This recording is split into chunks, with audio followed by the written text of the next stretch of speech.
Sebab saya ni seorang yang selalu pendam dalam. Jadi the only outlet saya ada ialah bila saya lakon.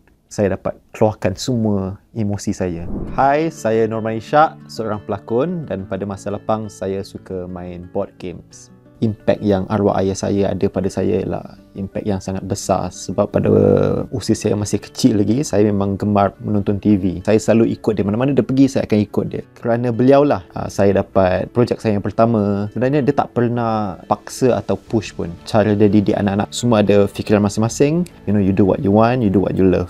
Dia sokong dari belakang je. Kalau cakap pasal nepotism ni, memang saya jujur saya cakap memang ialah kerana beliau saya dapat projek yang pertama. Tapi saya rasa nak sustain tu, it lies on your talent. Kita dua-dua dalam lane yang berbeza. Beliau lebih kepada hosting, nyanyian, komedi. Pada saya pula watak-watak semua yang lebih berat, lebih drama. Jadi orang nak bandingkan pun susah. Mungkin ramai tak tahu sebenarnya arwah ayah saya memang dia dikenali sebagai seorang komedian.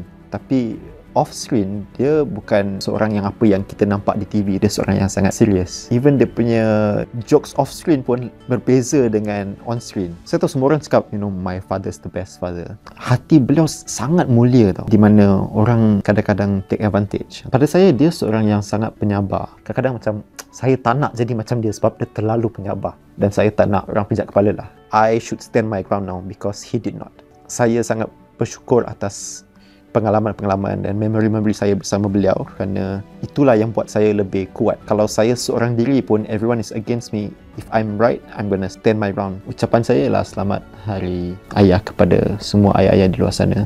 Ayah tiri, even lelaki yang mungkin inginkan zuriat tapi belum dapat. Sebab saya ada kawan-kawan yang dah lama berumah tangga yang betul-betul inginkan zuriat tapi belum dapat. They are almost like the best fathers to kawan-kawan yang lain punya anak.